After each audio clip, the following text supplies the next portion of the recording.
Here we are on the money advice service annuity comparison site.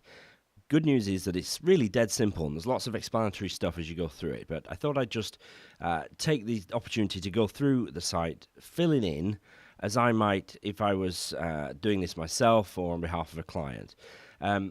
So, dead simple. First of all is your details. So when are you born? So I just put 1st of January 1950, which makes me 67. I'm not, but you know. And when would you like your annuity income to start? Well, that's today's date, the date I'm recording.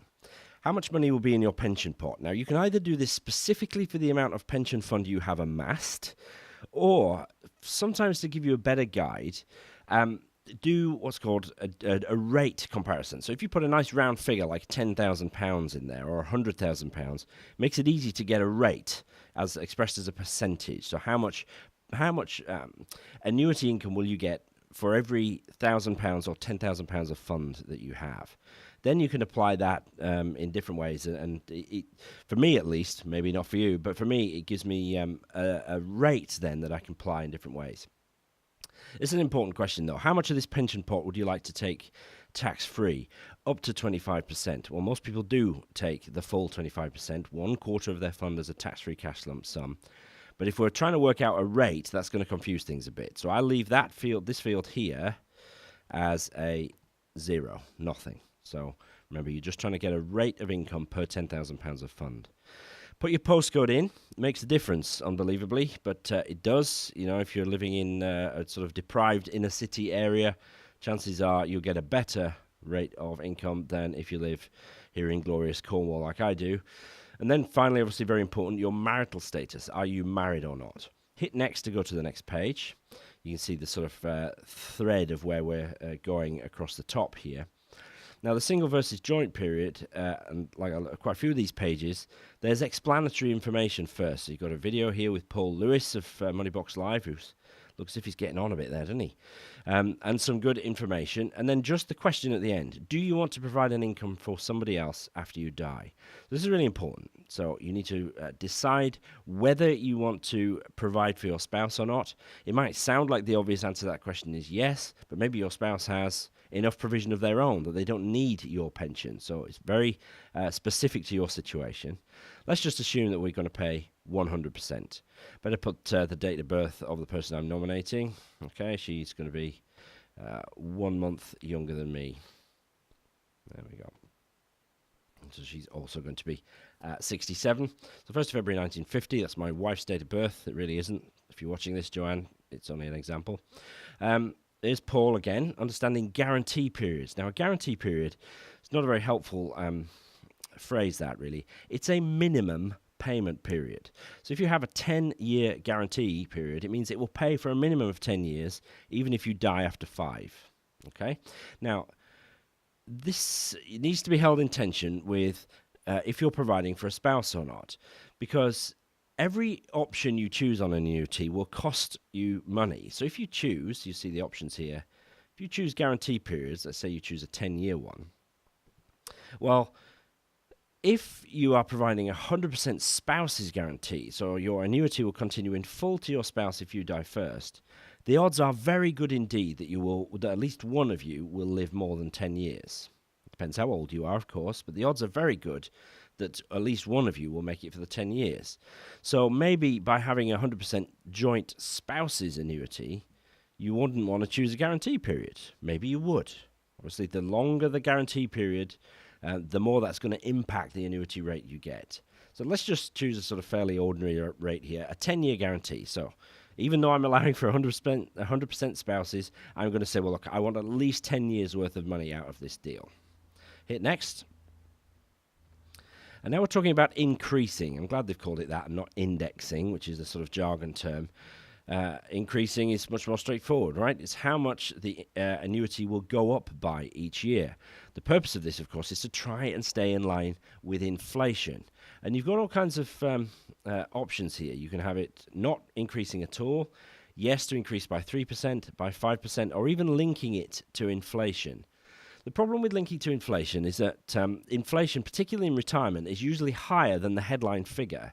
So inflation is relatively low as I record this, but if you're in retirement, a greater proportion of your expenditure is usually on food and fuel. So, fuel for heating the house and things like that. And those things tend to increase above the standard rate inflation, which includes things like computers and TVs. And you may be buying less of that sort of stuff if you haven't got a house full of teenagers, right? So think about whether you need to your income to increase every year. It should be the default option that, yes, it's a good place to start. I would certainly start by having my annuity increase by 3%.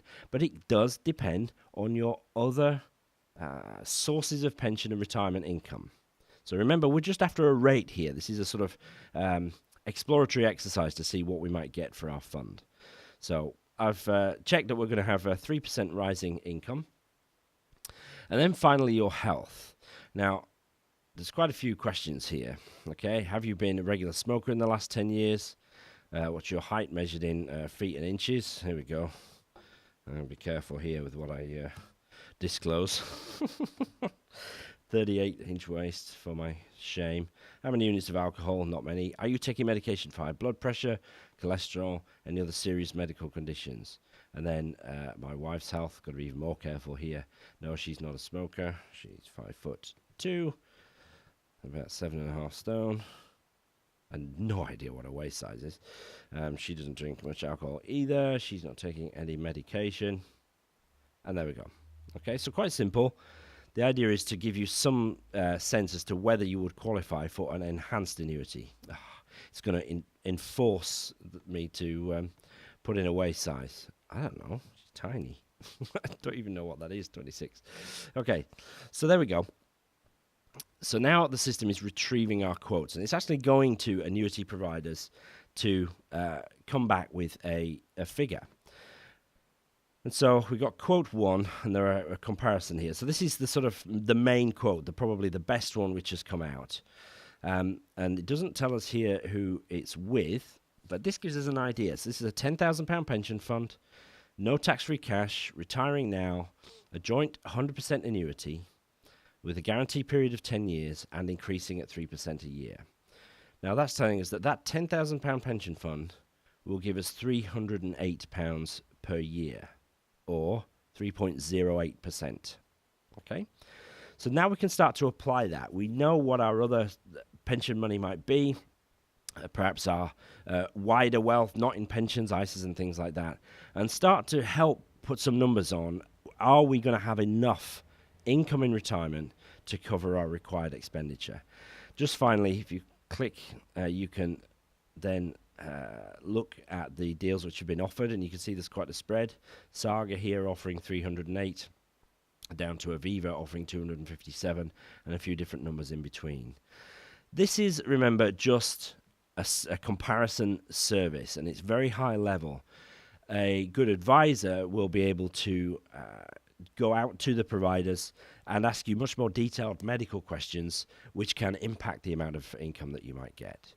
So I hope that's helpful. It's a fairly simple, very effective tool, I think, but it's there for planning primarily. I wouldn't sort of take these results as gospel. I would always seek advice when I'm looking to secure a retirement income. I know it sounds a little bit self-serving to say that, but I think it'll serve you better to do that. But you can certainly approach these companies and maybe give them more detail, and these figures might adjust a little bit. So I hope that's helpful. Remember, you can leave any questions under the video here. Cheers.